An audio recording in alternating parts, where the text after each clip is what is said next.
ஆப்பிரிக்க தேசம் அப்படின்னா யாருனாலும் வந்து அடிக்கலாம் அப்படிங்கிற அளவுக்கு நைஜீரிய நாட்டை பார்த்து ட்ரம்ப் அவர்கள் பேசி இருக்கக்கூடிய விஷயங்கள் தான் ரொம்ப வருந்தத்தக்கது. அப்படி என்ன பேசியிருக்காரு, என்ன செஞ்சிருக்காரு? தாய்லாந்து அப்படிங்கிற ஒரு நாடு முழுக்க முழுக்க கோயில்கள் எல்லாத்தையும் இடிக்கக்கூடிய வேலையை இப்போ தொடங்கியிருக்காங்க. இந்த காட்சிகளை நான் உங்களுக்கு காண்பிக்கிறேன். நிச்சயமாக கண்ணீர் வரும். அது மட்டும் இல்லை, தொடர்ச்சியாக ரஷ்யா ஒரு நிலப்பரப்பை ஆக்கிரமிக்க ட்ரை பண்ணுது. அந்த நிலப்பகுதி என்ன? ட்ரம்ப்பு கிரீன்லாண்டு அதோடு சேர்த்து கூடுதலாக ஒரு நாட்டை இப்போ தன் வசப்படுத்துறதுக்கான வேலையை தொடங்கியிருக்காரு. இந்த மண்ணாசை பொன்னாசை பெண்ணாசை அப்படிம்பாங்கல்ல, இப்போ இந்த உலக தலைவர்களுக்கெல்லாம் மண்ணாசை பைத்தியம் பிடிச்சிருக்கு. எந்த தலைவர்களுக்கு எப்படி எப்படிலாம் பைத்தியம் பிடிச்சிருக்கு அப்படிங்கிறத தான் இந்த வீடியோ உங்களுக்கு விளக்கி காண்பிக்க போகுது. வாங்க பார்க்கலாம் உறவுகளே. இது Prasad signature. Prasad signature media broadcasting private limited. நீங்க நியூஸ் ரீடரா மாறணுமா, கண்டென்ட் கிரியேட்டரா உருவாகணுமா, சேட்டலைட் சேனல்ல ரிப்போர்ட்டரா வேலை பார்க்கணுமா, டாக்குமெண்ட்ரி மேக்கிங்ல இருந்து ஜேர்னலிசம் பற்றிய முழுமையான பயிற்சி பெற உங்களுக்கான அருமையான வாய்ப்பு. எங்களை தேடி வாங்க. ஆன்லைன் மற்றும் நேரடி பயிற்சி வகுப்புகளும் சர்டிபிகேட் கோர்ஸாவே கத்துத்தரும். மீடியா துறையில் 10 ஆண்டுகளுக்கு மேல அனுபவம் உள்ளவர்கள் பயிற்சி கொடுப்பார்கள். வாய்ஸ் ஓவர் தொடங்கி வாய்ஸ்லெஸ் பீப்புளுக்காக உங்களை சிறந்த ஜேர்னலிஸ்டா உருவாக்க வேண்டியது எங்களோட பொறுப்பு. ஸ்கூல்ஸ் அண்ட் காலேஜஸ்ல ஜூனியர் ஜேர்னலிஸ்ட்ங்கிற பேர்ல ஒர்க் ஷாப்பும் கண்டக்ட் பண்ணி கொடுக்கிறோம். மோட்டிவேஷனல் ஸ்பீக்கரா கடந்த 15 ஆண்டுகளா கல்வி நிறுவனங்களுக்கு நிகழ்ச்சிகளும் நடத்தி தரோம். தொடர்புக்கு 9944790333 94493594 prasadsignature@gmail.com. உங்களுடைய தொழில் சம்பந்தமான விளம்பரங்களை நமது சேனலில் ஒளிபரப்ப உங்களுக்கான அருமையான வாய்ப்பு. இந்த காட்சிகளை பாருங்க. இது தாய்லாந்து செஞ்சுக்கிட்டு இருக்கக்கூடிய அட்டோலி. ஒரு இந்து கோயிலை இடிக்கிறாங்க.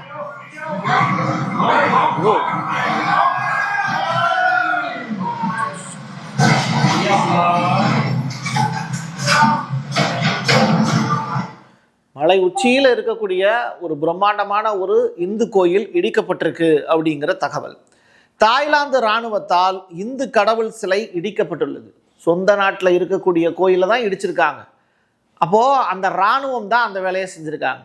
தாய்லாந்தில் எந்த மதத்தை பிரசாத் அதிகமாக ஃபாலோ பண்ணுறாங்க இப்போது அப்படின்னு நீங்கள் கேட்டிங்கன்னா, பௌத்த விகாரம் இப்போது அதிகமான அளவில் ஃபாலோ பண்ணப்பட்டுக்கிட்டு இருக்கு. பௌத்த நாடுகள் பழைய கலாச்சாரத்தை அழிப்பதற்கு முயற்சி பண்ணுறாங்க அப்படிங்கிற தகவல். தாய்லாந்துக்கும் கம்போடியாவுக்கும் இடையில ஒரு பஞ்சாயத்து போயிட்டு இருக்கே, அதன் காரணமாகவும் இந்த வேலையை செஞ்சுருக்காங்களா அப்படின்னு கேட்டால், கம்போடியாவில் அதிகமான அளவில் இந்து கோயில்கள் இருக்குது. தாய்லாந்துக்கும் கம்போடியாவுக்கும் இடையில இருக்கக்கூடிய பிரச்சனையே ஒரு இந்து கோயில் தான் அப்படின்னு சொல்கிறாங்க. அதனுடைய வரலாறை கொஞ்சம் லைட்டாக திரும்பி பார்த்துட்டு நம்ம போயிடலாம்.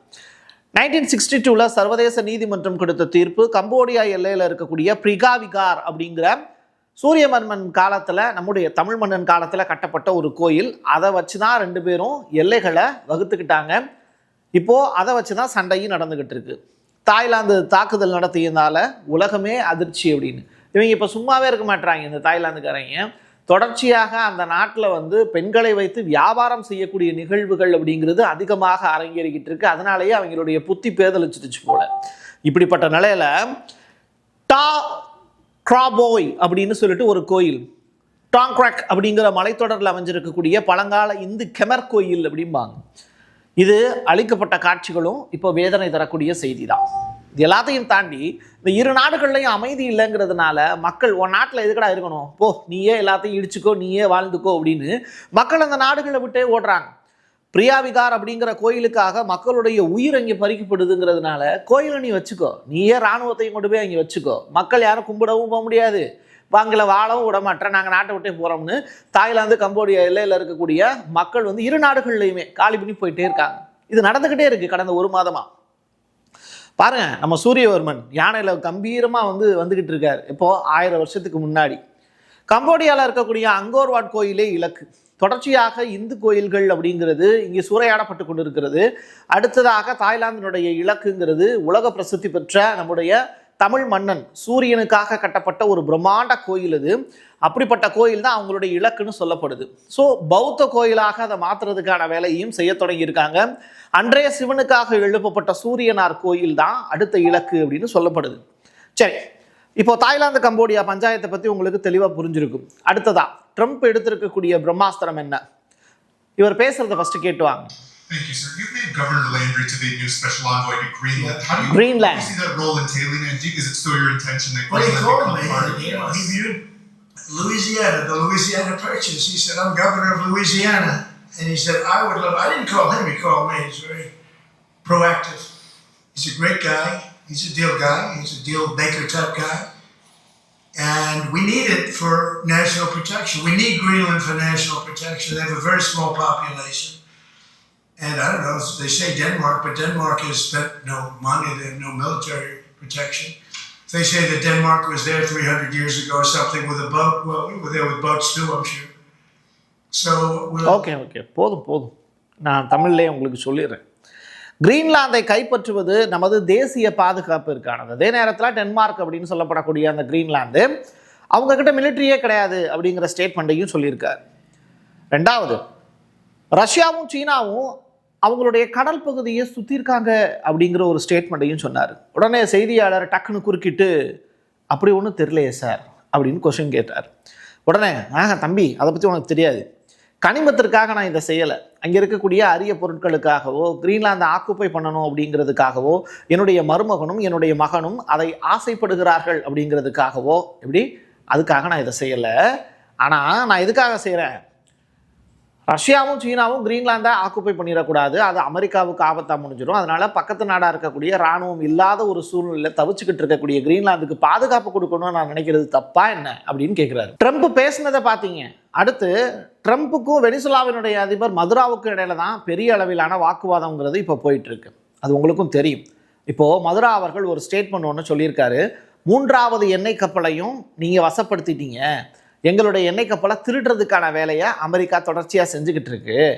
நான் ஒன்று சொல்லட்டுமா, ட்ரம்ப் அவருடைய சொந்த நாட்டு விவகாரங்களில் மட்டும் கவனம் செலுத்தினா போதுமானது அப்படிங்கிற ஸ்டேட்மெண்ட்டை ட்ரம்ப்புக்கு புரிகிற மாதிரி நம்ம ஒரு ஸ்டேட்மெண்ட்டில் சொல்லலாமா?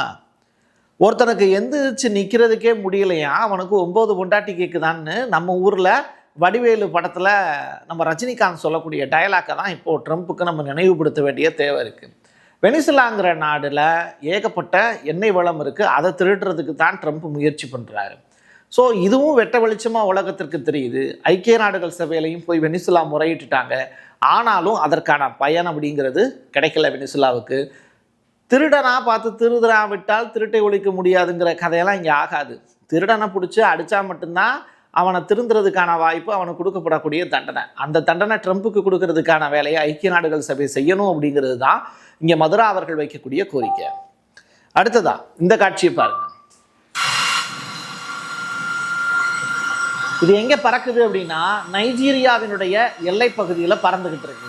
அமெரிக்காவினுடைய போர் விமானம் நைஜீரியாவினுடைய எல்லை பகுதியில் படையெடுத்து போகுது. அதாவது நைஜீரியா மீது இப்போ அமெரிக்கா படையெடுத்திருக்கு அப்படிங்கிறது தான் இப்போ இந்த காட்சிகள் நமக்கு உணர்த்துது.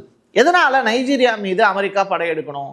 2009ஆம் ஆண்டு நைஜீரியாவில் ஒரு 18,000 தேவாலயங்கள் இடிக்கப்பட்டதாக ஒரு ரிப்போர்ட்டர் ஒருத்தர் இப்போ செய்தியை பரப்பினார். அது ட்ரம்பினுடைய செவிகளுக்கு விழுந்துச்சு. 18,000 தேவாலயங்கள் இடிக்கப்பட்டிருக்கு அப்படின்னா அங்கே கிறிஸ்தவர்களுக்கு எதுவும் பாதிப்பு இருக்கா அப்படிங்கிற செய்தியையும் அந்த ரிப்போர்ட்டர் தகவலாக பதிவு செஞ்சார். அந்த வகையில் அமெரிக்காவினுடைய கண்களுக்கு படக்கூடிய வகையில் நைஜீரியாவில் 1,00,000க்கும் மேற்பட்ட கிறிஸ்தவர்கள் கொலை செய்யப்பட்டிருக்கக்கூடும் அப்படிங்கிறது தான் அங்கே சொல்லியிருக்கக்கூடிய தகவல். இதை ட்ரம்ப் பார்த்த உடனே நைஜீரியா மீது ஒரு பெரிய போரை நான் அறிவிக்கப் போகிறேன் அப்படிங்கிற ஸ்டேட்மெண்ட்டை இப்போ சொல்லியிருந்தார். அதனுடைய பயனாதான் இப்போது போர் விமானங்கள் இப்போ எங்கே போயிட்டுருக்கு, அமெரிக்காவில் இருந்து நைஜீரியாவை நோக்கி ஓடிட்டுருக்கு. ஆப்பிரிக்கா மேலே நம்ம ட்ரம்ப்புக்கு எப்போயுமே ஒரு கண் இருக்குது.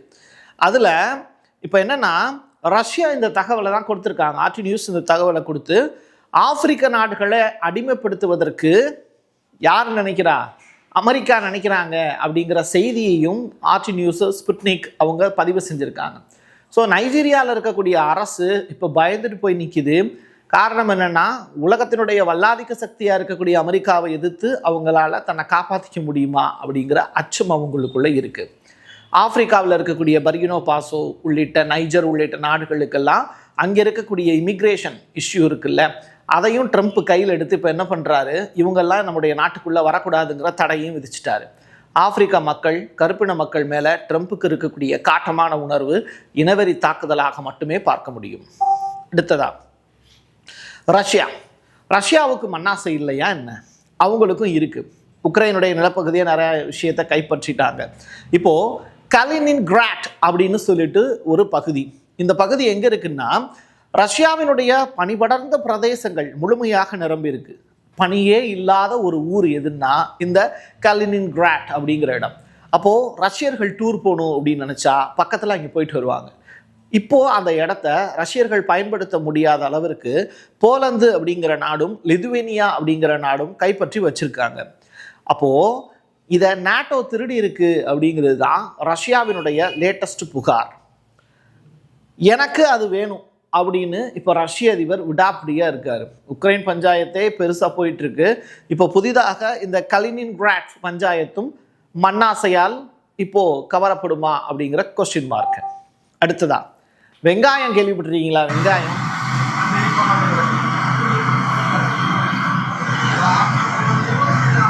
அந்த லாரி எதனால் அப்படி நிற்கிது அப்படின்னா வெங்காயத்தை ஏற்றிட்டு வராங்க. சரி, ஏற்றிட்டு வந்த வெங்காயத்தை என்ன பண்ணுறாங்க? பங்களாதேஷினுடைய பார்டர்லேயே நிப்பாட்டி வச்சிடுறாங்க.